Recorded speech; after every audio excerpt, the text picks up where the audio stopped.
Hi, my name is Melissa Tucker. I am a junior at Stockton University, and my favorite color is like a teal blue, kind of like the ocean. I like that color. Well, right now my big thing is Chick-fil-A sandwiches. Like the fried ones. I used to only get grilled chicken, but I like the fried Chick-fil-A sandwiches. I don't exactly have a coming out story, but I still wanted to share a part of myself today because a lot of people in the LGBTQ plus community and the heterosexual community kind of overlook bisexuality. So I wanted to talk about that. When I was younger, I remember feeling very confused. I remember having very strong feelings towards boys. I was very boy crazy as a child and still today. But soon those feelings kind of became the same for girls.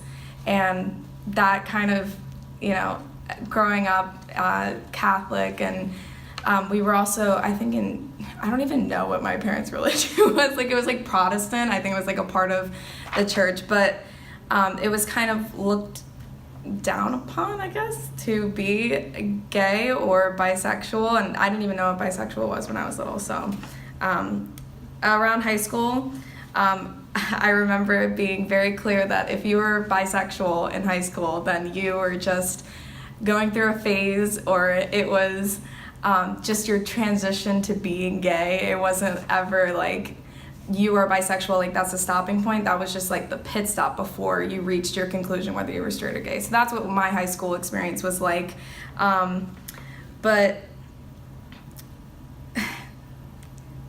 So in that time period, I was caught feeling pressured to identify as either lesbian or heterosexual. There wasn't like an in-between.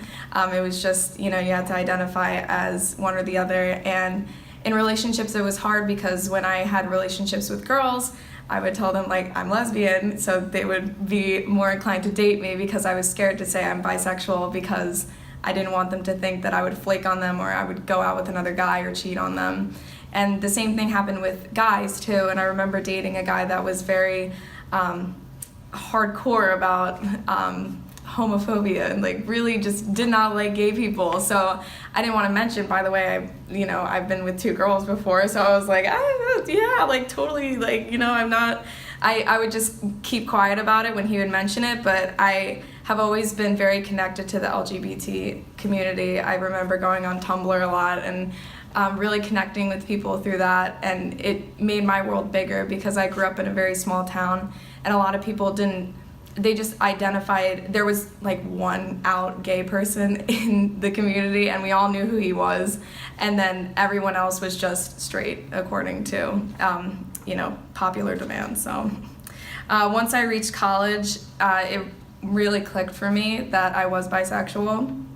I had the courage to really identify as bisexual and realize that that was just a part of me. It wasn't who I was, because I had a lot of struggles, especially in high school, dealing with being like, okay, I have to identify as lesbian, so you gotta take on that persona, like what do lesbians have? They cut their hair, they wear boys' clothes, or if I was straight I had to have the long hair and wear pretty dresses and stuff like that. And it was very confusing because a lot of people confuse sexuality with gender expression, and they're 2 completely separate things.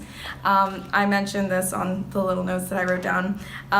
Just because you have your hair short or long if you're a boy, or you paint your nails regardless of your gender, that doesn't mean, or it doesn't identify your sexuality at all. I know guys that have very long hair and can paint their nails and they're with girls and they are not attracted to men. Or I have girls like myself, like I have my hair very short, I buzzed it over the summer, and I am attracted to men as well, and girls. So it doesn't mean that you're fully committed to a sexuality. It's gender expression, it has nothing to do with that. So I think that's important. And I want you to know that if you're feeling the way that I had felt before I came out, you're not alone. It's really easy to get lost in what everybody wants you to be, who they want you to be and identify as, but it really does get better and you can get through those hardships.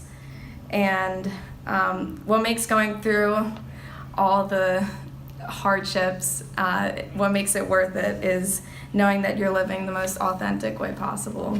If everyone shares their story on coming out day, then like that's so cool that like everyone's coming together and you'd be like, oh, that person identifies as this and that person feels that way, and it just really brings people together. And I think it's so powerful, especially with the LGBTQ plus community, to have that power to say we are one voice and we're here to stay and nobody can take that away from us. I think that's really cool.